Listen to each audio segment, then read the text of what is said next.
Hello friends, welcome to Helping Brains.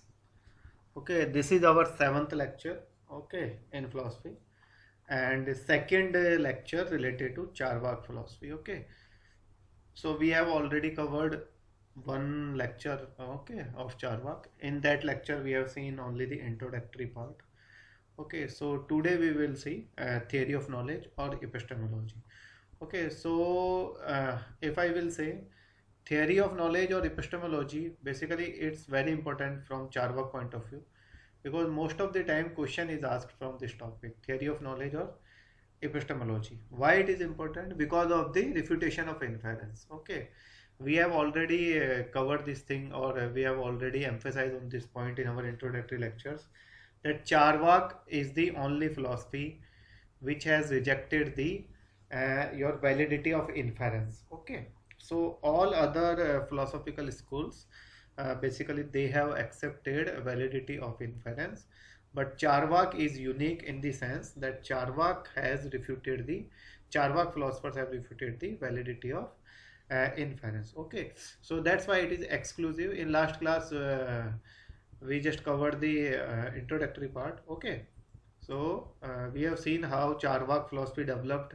Okay, from where we find the knowledge of Charvak philosophy. Okay, so today let us start our second part, okay, of Charvak philosophy. So Charvak philosophy was propounded by Brihaspati. We have already seen. Charvak literally means sweet tongue. Okay, that we have also seen in our introductory class. Okay, it can be explained in three words: eat, drink, and be merry. Okay, so in Charvak philosophy, if you can see the fourth point, in Charvak philosophy, epistemology plays the most important role in the sense that metaphysics and ethics of Charvak philosophy is derived from its epistemology. So basically, if you will be able to understand regarding the epistemology of Charvak, then it will become very easy for you to understand Charvak's metaphysics and Charvak's ethics, because ultimately your metaphysics and ethics of Charvak is dependent on its epistemology. Okay, epistemology से derive हुई है. Epistemology आपको समझ आ गया तो आपको metaphysics और ethics भी समझ में आ जाएगा. तो कुछ फिलोसफर्स में इपिस्टेमोलॉजी इंपॉर्टेंट होती है, कुछ फिलोसफर्स में आपके मेटाफिजिक्स इंपॉर्टेंट होती है. जैसे हम देखते हैं ना, मैथमेटिक्स में हम ड्राइव करते हैं इक्वेशंस, जैसे पाइथागोरस थियरम है. अगर आपको पाइथागोरस थियरम अगर समझ आ गया तो आप उससे रिलेटेड सारे क्वेश्चंस कर लेते हो. ऐसे ही यहाँ पे आपका ये है, अगर आपको इपिस्टेमोलॉजी समझ आ गया तो आप मेटाफिजिक्स और उसका एथिक्स भी समझ लोगे. ओके, तो इपिस्टेमोलॉजी क्या होती है ये हम डिटेल में देख चुके हैं पहले ही अपने लेक्चर्स में. ओके, आप जाके प्लेलिस्ट में देख सकते हैं, मैं बार बार आपसे यही बात कह रहा हूँ. ओके, सो ये पूरा क्रक्स मैंने आपके लिए बनाया है, ये टेबल है आपके लिए, बेसिकली एक चार्ट मैंने बनाया है जिसमें चार्वाक फिलोसफी का पूरा क्रक्स है. सबसे पहले हम एपिस्टेमोलॉजी से शुरू करेंगे, एपिस्टेमोलॉजी और theory of knowledge. Okay, epistemology से शुरू करेंगे. अब एपिस्टेमोलॉजी में हमें क्या पढ़ना है? एपिस्टेमोलॉजी मीन्स होता है theory of knowledge. So epistemology में चारवाक जो है फिलोसफी, उसमें कौन कौन से आपके सोर्स ऑफ वैलिड नॉलेज माने गए. ओके, तो इन्होंने जो वैलिड सोर्स ऑफ नॉलेज माना है, एक परसेप्शन को माना है सिर्फ. ओके, बेसिकली चारवाक फिलोसफर्स और Charvaka school has accepted perception as the only valid source of knowledge. Okay, perception is the only valid source of knowledge according to them. Okay, because perception provides us reliable, non erroneous and authentic knowledge. इसके अलावा इन्होंने बाकी सबको refute कर दिया. Okay, इन्होंने बोला कि बाकी सब आपके किसी काम के नहीं है. ओके, ये आपको कोई नॉलेज प्रोवाइड नहीं कराते, इसलिए इन्होंने आपका verbal testimony, okay, inference, comparison, इन सबको रिफ्यूट कर दिया. और अगर हम बाकी फिलोसफर्स की बात करें तो सब फिलोसफर्स ने कम से कम दो आपके प्रमाणा माने. Every philosopher has accepted atleast two प्रमाणास. ठीक है, एक चारवाक फिलोसफी एक ऐसी है जहां पे सिर्फ एक प्रमाणा माना गया है. Okay, so Charvaka philosophers have accepted only one pramana, that is perception. Pramana means source of knowledge. Okay, valid source of knowledge. Okay, प्रमाणा के बारे में आप डिटेल में पढ़ लेना इंट्रोडक्टरी लेक्चर्स में. और एक चारवाक फिलोसफी किसमें बिलीव करता है? रियलिज्म में. रियलिज्म हम पहले ही देख चुके हैं. Realism means when your knowable has separate, different and independent existence from knower, and we find knowledge of the object according to the object. Realism भी हम डिटेल में डिस्कस कर चुके हैं अपने इंट्रोडक्टरी पार्ट में। फिर इसके बेसिस पे जो इसने एपिस्टेमोलॉजी में माना, उसके बेसिस पे हम इसकी मेटाफिजिक्स पढ़ेंगे। देखो, परसेप्शन का मतलब होता है आप किसी चीज को अगर परसेप्ट कर सकते हो। परसेप्ट कैसे करोगे? 5 सेंस ऑर्गन से, ईयर, आईज, नोज, टंग, स्किन। अगर इनसे आप किसी चीज को परसेप्ट कर सकते हो तो वो चीज एग्जिस्ट करती है, नहीं तो नहीं करती अकॉर्डिंग टू चरवाका। तो अगर आप भी परसेप्शन को सोर्स ऑफ वैलिड नॉलेज मान लोगे तो आप देख लो, फिर आप क्या मानोगे? जो चीज देख सकते हो, सुन सकते हो, उसी चीज को मानोगे। तो क्या आप गॉड को मानोगे? गॉड को आप देख सकते हो? नहीं देख सकते। आप किसी भी तरीके से गॉड को परसेप्ट नहीं कर सकते। तो जब परसेप्शन माना तो गॉड को रिफ्यूट कर दिया, सोल को भी रिफ्यूट कर दिया, रीबर्थ को भी रिफ्यूट कर दिया, हेवन को भी रिफ्यूट कर दिया, हेल को भी रिफ्यूट कर दिया, लिबरेशन को भी, बिकॉज नॉट परसीव्ड। लेकिन माना किसको? इस जगत को, इस वर्ल्ड को माना। क्यों माना? क्योंकि ये परसीव होता है। ओके, दिस जगत इज परसीव्ड। और जगत किस किस चीज का बना हुआ है? अर्थ, एयर, वाटर एंड फायर। आकाश को नहीं माना, ये हम लास्ट क्लास में देख चुके हैं। So they have not accepted basically Akash. Akash is also known as ether. Okay, they have not accepted Akash, ether. उसको क्यों नहीं माना है? We will see in detail. Okay, तो जब इन्होंने मेटेरियल एलिमेंट्स को माना है जिससे दुनिया बनी है, तो इनकी फिलॉसफी कैसी हो गई? Materialism. Metaphysical point of view materialism को सपोर्ट करते हैं। साथ में ये नेचुरलिज्म को भी सपोर्ट करते हैं। नेचुरलिज्म का मतलब ये है कि ये बोलते हैं कि चारों एलिमेंट अपने आप कंबाइन हुए, इनका इनहेरेंट नेचर है, इनको कंबाइन करने के लिए गॉड की जरूरत नहीं है, ये अपने आप कंबाइन हुए और उससे ये वर्ल्ड बना। ओके, एक्सीडेंटली कॉम्बिनेशन है। ठीक है, ये बोलते हैं इनका जो मटेरियल का कॉम्बिनेशन है दैट इज एक्सीडेंटल, इनके पीछे कोई पर्पस नहीं है। ओके, तो ये मेटेरियलिज्म की बात करते हैं, नेचुरलिज्म की बात करते हैं, एक्सीडेंटलिज्म की बात करते हैं। जैसे आपकी साइंस बात करती है ना बिग बैंग थियरी की, it is similar to that कि भाई आपका ये चारों मटेरियल एलिमेंट्स कंबाइन हुए। ओके, उनका नेचर ही है कि उन्हें कंबाइन होना है, दैट इज नेचुरलिज्म। ओके, इनको कंबाइन कराने के लिए गॉड वर्ड की जरूरत नहीं है। और दूसरा एक्सीडेंटल, ये जो वर्ल्ड बना है this is basically an accident. जैसे बिग बैंग बोलता है ना, बिग बैंग एक एक्सप्लोजन हुआ और एक्सीडेंटली ये वर्ल्ड क्रिएट हो गया। ओके, ऐसे ही Charvaka philosophy also says that accidentally all these elements combined and this world originated. Okay, there is no purpose behind the origin of this life and world. ऐसा कुछ नहीं है कि भगवान ने ये वर्ल्ड बनाया, हम लोगों को फ्रूट्स देने के लिए बनाया, जैसा आपका बाकी फिलोसफीज में हम मानते हैं। तो यहाँ पे सीधा सा कंसेप्ट ये है, इन्होंने गॉड को माना नहीं है। तो इनका कहने का मतलब ये है कि सब कुछ आपका एक्सीडेंटली हुआ, देयर इज नो पर्पस। तो यहाँ पे आपका मेटेरियलिज्म मीन्स मटेरियल, इनकी थियरी मेटेरियलिस्टिक है इसलिए मेटेरियलिज्म। नेचुरलिज्म क्यों है? क्योंकि आपका इनहेरेंट नेचर है, ये जो मटेरियल एलिमेंट्स है दे कंबाइंड, उनका नेचर ही कंबाइन होना। जैसे सांप का नेचर होता है ना काटना, वो काटेगा ही, ऐसे इन चारों जो आपके अर्थ एयर वाटर फायर है इनका नेचर ये कंबाइन होना। जैसे ये कंबाइन हुए चारों तो ये वर्ल्ड बना। ओके, इनके एटम से ये वर्ल्ड बना है। और उसके बाद वो बोलता है ये एक्सीडेंटल है, मतलब ऐसा नहीं है कि ये वर्ल्ड गॉड ने क्रिएट किया है कि भैया ह्यूमन बींग्स को फ्रूट्स प्रोवाइड कराने, नहीं। बोला ये अपने आप बना है, इसके पीछे कोई पर्पज नहीं है। इसलिए आप ये वर्ल्ड जो है ये बेसिकली रियल है जिसमें आप रह रहे हो, और इसमें आप हो तो इस वर्ल्ड को एंजॉय करो।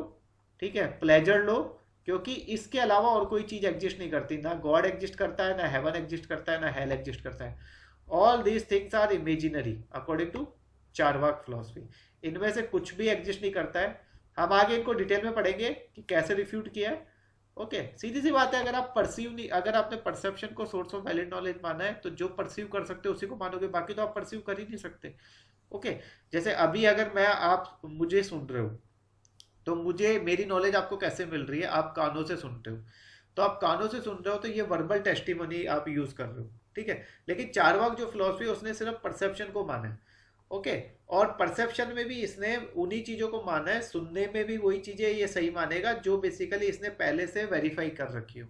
ओके, अगर कोई नई चीज सुनेगा तो उसको नहीं मानेगा। तो चारवाक फिलोसफी बेसिकली इनका बहुत लिमिटेड स्कोप है, यानी इन्होंने खुद को एक तरह से, वो कुएं का मेंढक नहीं होता है वो बन के रह गए। तो कुएं का मेंढक को सिर्फ कुएं की नॉलेज है, उसके बाहर उसको पता ही नहीं है। तो इनके हिसाब से perception is the only source of value knowledge.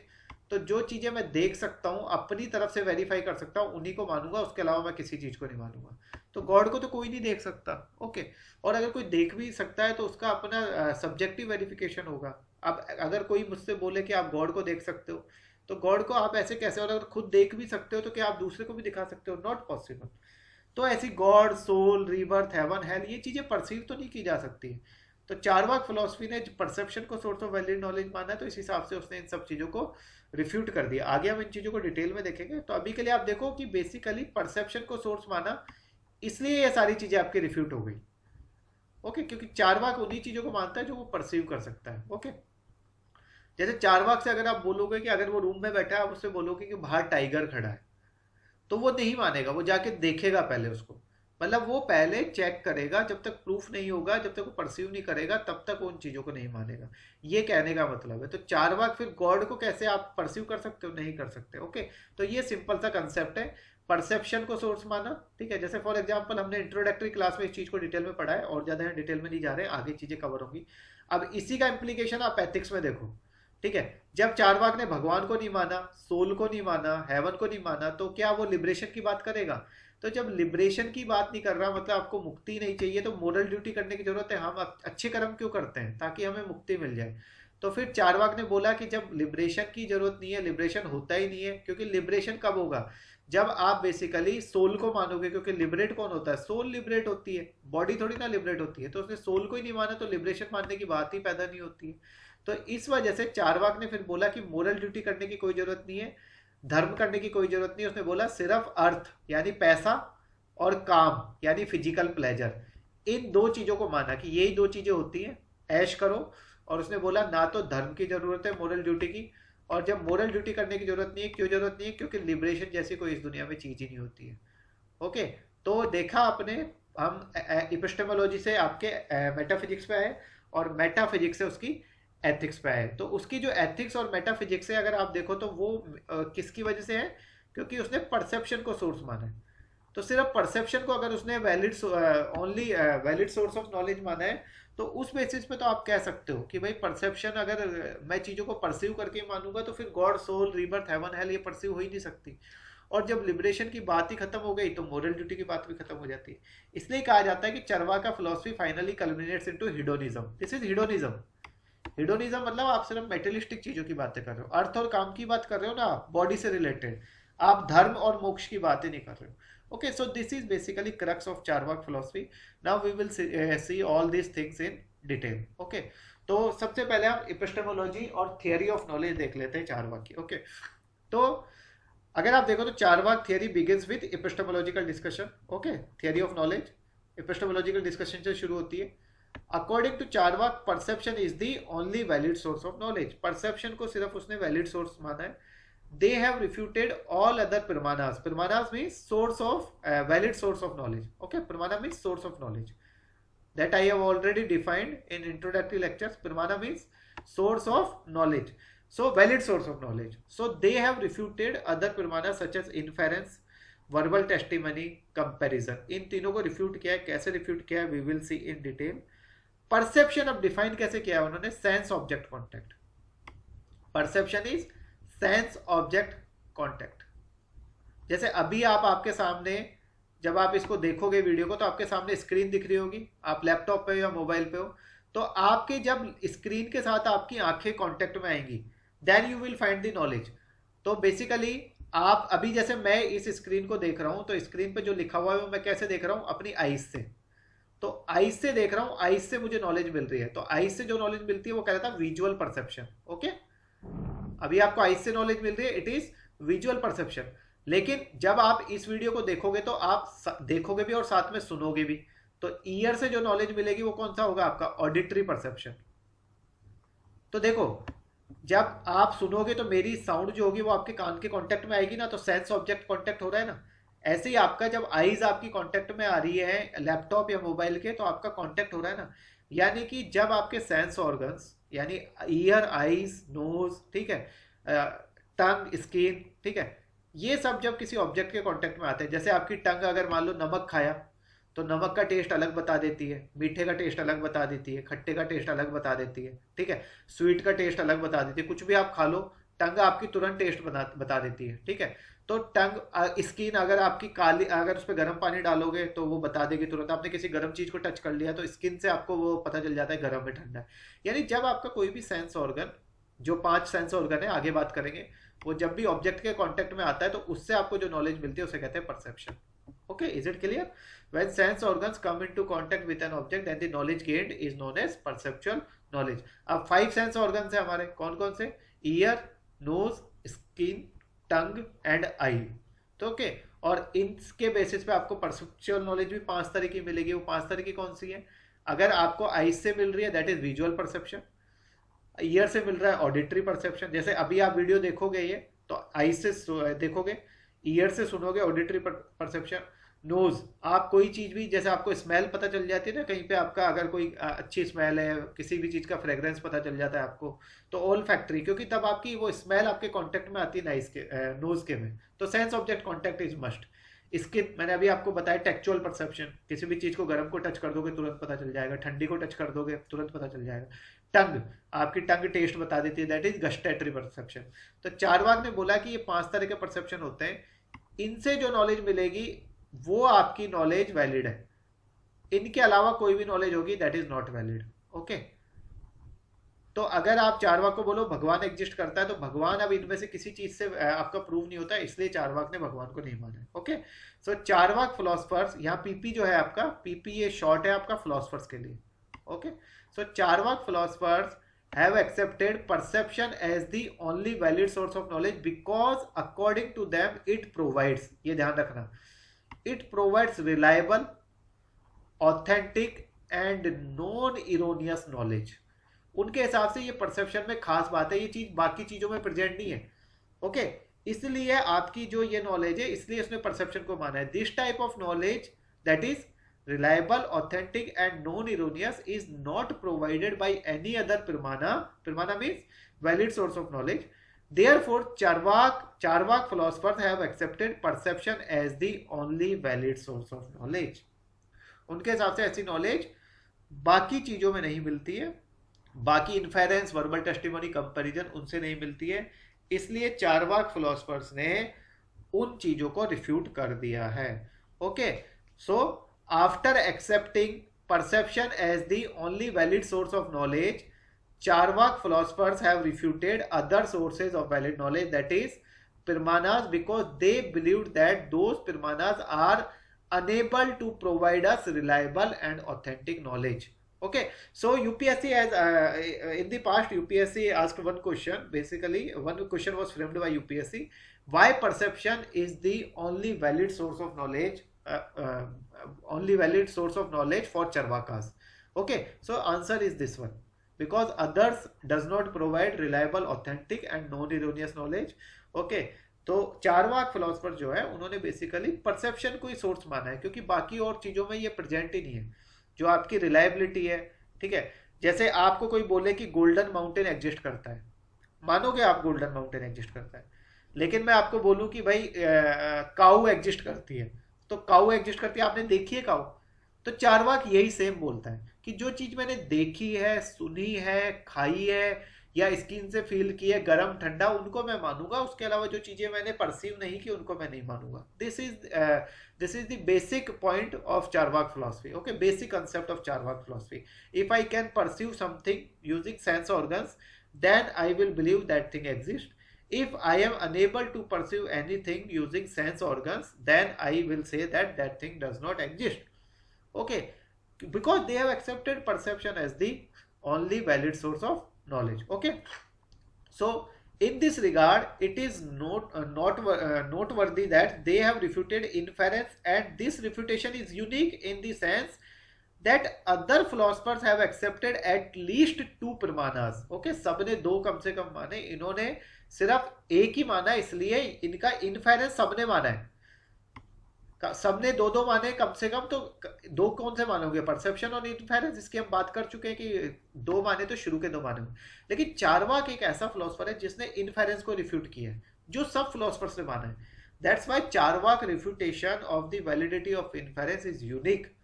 And that's why if you will see the UPSC previous years question paper of philosophy, then you will realize that most of the questions basically circle around this concept of inference, how Charvak philosophers have refuted the validity of inference.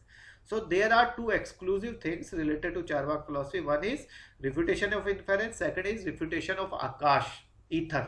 Okay, God को तो Buddhism ने भी refute किया है, Jainism ने भी refute किया है, सांख्या ने भी रिफ्यूट किया है। ओके ओके, लेकिन आपका चारवाक ने जो बेसिकली इन्होंने इन्फेरेंस को रिफ्यूट किया। Okay, so Charvaka philosophers have uniqueness of refuting inference and so most of the questions are framed from this area. Okay, याद रखना।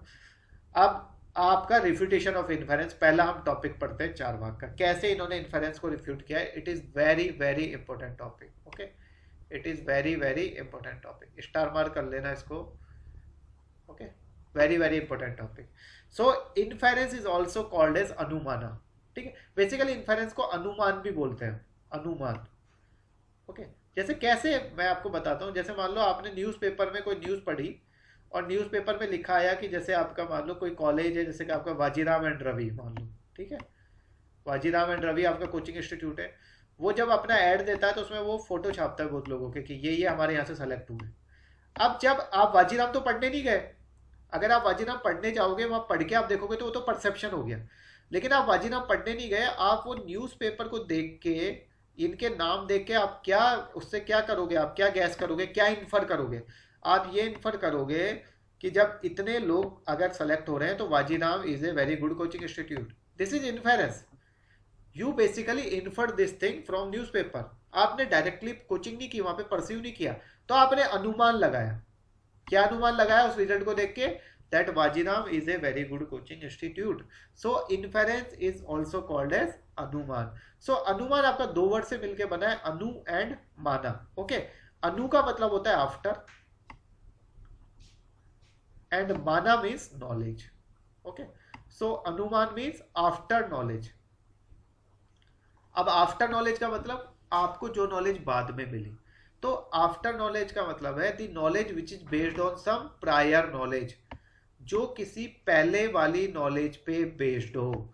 यहां पे आपको ये प्रायर नॉलेज मिली ना, ओके, कि आपने कोई प्रायर नॉलेज के बेसिस पे आपको बाद में जो नॉलेज, जैसे मान लो आपको कोई प्रायर नॉलेज हो कि जब कैट आपका कोई भी रास्ता, when cat crosses your path then it means bad luck.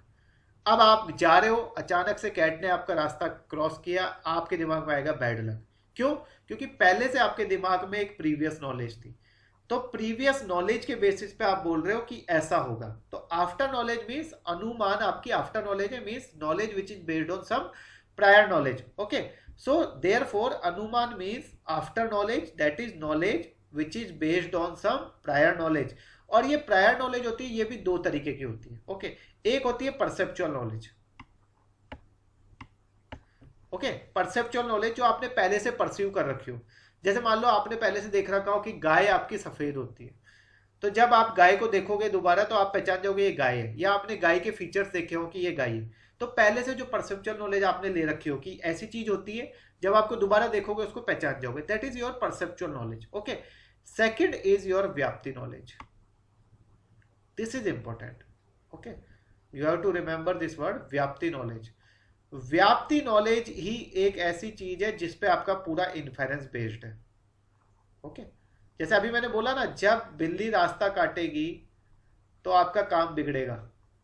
It is a kind of व्याप्ति नॉलेज, जब आप दो चीजों को रिलेट कर देते हो। ओके, तो व्याप्ति नॉलेज ही एक ऐसी चीज है जिसपे आपका इन्फेरेंस बेस्ड है। अब आपको जब बिल्ली को देखोगे तो आपको क्या दिमाग में आएगा? Bad luck. लेकिन क्या ऐसा होता है हमेशा? इसी पे चरवाक ने आपके इन्फेरेंस को रिफ्यूट किया है। तो चरवाक, जो चारवाक आपके फिलोसफर्स है, बेसिकली चारवाक जो है, इन्होंने बेसिकली पहले डिफाइन किया इन्फेरेंस क्या होता है, और इन्फेरेंस में इन्होंने इस परसेप्चुअल नॉलेज को नहीं किया रिफ्यूट, क्योंकि ये तो आप परसेप्शन कर रहे हो। इन्होंने इन्फेरेंस में इस वाली नॉलेज को रिफ्यूट किया है। इन्फेरेंस इन दोनों चीजों का यूज करता है। जैसे आपको जब बिल्ली दिख रही है, दैट इज परसेप्चुअल नॉलेज, बिल्ली तो है सामने, लेकिन जब बिल्ली आपका रास्ता काट रही है तो क्या उससे आपका काम बिगड़ेगा ही? ये आपकी व्याप्ति है, जब दो चीजों को आपने रिलेट कर दिया, कैट एंड बैड लक। तो चारवाक फिलोसफर यही बोलता है कि यहीं पे आके प्रॉब्लम है। ये जो व्याप्ति है ना, जहां पे आपने दो चीजों को रिलेट कर दिया है, this is the real problem. Okay, so व्याप्ति को क्या कैसे डिफाइन किया गया है? व्याप्ति is universal, unconditional, invariable concomitance. Okay, concomitance आप relation, okay, concomitance between middle term हेतु एंड मेजर टर्म साध्य। ये दो वर्ड याद रखो, हेतु एंड साध्य। ओके, मिडिल टर्म हेतु एंड मेजर टर्म साध्य, ये बेसिकली टर्म्स हम वैसे लॉजिक में पढ़ते हैं। ओके, अगर आपने सिलॉक्स पढ़े होंगे तो सिलॉक्स में ये चीजें आपकी यूज होती हैं। ओके, अगर आपने बैंक पीओ वगैरह का एग्जाम दिया होगा तो सिलॉक्स में आपकी ये टर्म यूज होती है। Okay, so basically middle term आपकी वो टर्म होती है जो आपके, अगर हम आर्ग्यूमेंट्स लिखे तो 2 बार यूज होगी। ओके, और मेजर टर्म और माइनर टर्म एक एक बार यूज होती है। आगे डिटेल में आएंगी ये चीजें। तो चारवाक फिलोसफर्स क्या कहते हैं, व्याप्ति इज द लॉजिकल नर्व। उनके हिसाब से व्याप्ति ही वो चीज है जिसपे आपका इन्फेरेंस बेस्ड है। यानी आप ऐसे समझो, व्याप्ति आपकी नींव है। अगर आपका इन्फेरेंस बिल्डिंग है तो व्याप्ति उसकी नींव है। ये नींव है व्याप्ति आपकी। व्याप्ति ही नींव है जिसपे आपका इन्फेरेंस बेस्ड है। तो चारवाक फिलोसफर्स कहते हैं अगर मैं इस व्याप्ति को रिफ्यूट कर दूं, यानी नींव को ही निकाल दो, तो अपने आप आपका इन्फेरेंस धराशायी हो जाएगा। ओके, तो चारवाक फिलोसफर्स ने इन्फेरेंस को डायरेक्टली रिफ्यूट नहीं किया है। इन्फेरेंस को रिफ्यूट करने के लिए पहले व्याप्ति को रिफ्यूट किया है। और अब हम आगे व्याप्ति के बारे में पढ़ेंगे अपने नेक्स्ट लेक्चर में। ओके, तो मेरी आपसे हम्बल रिक्वेस्ट है कि आप पहले वाले लेक्चर देख लें, जो 6 लेक्चर हैं, आपको फिलॉसफी पूरी समझ में आ जाएगी। शेयर करें, लाइक करें, सब्सक्राइब करें। Okay, thank you very much for today. Okay, we will meet again. Okay.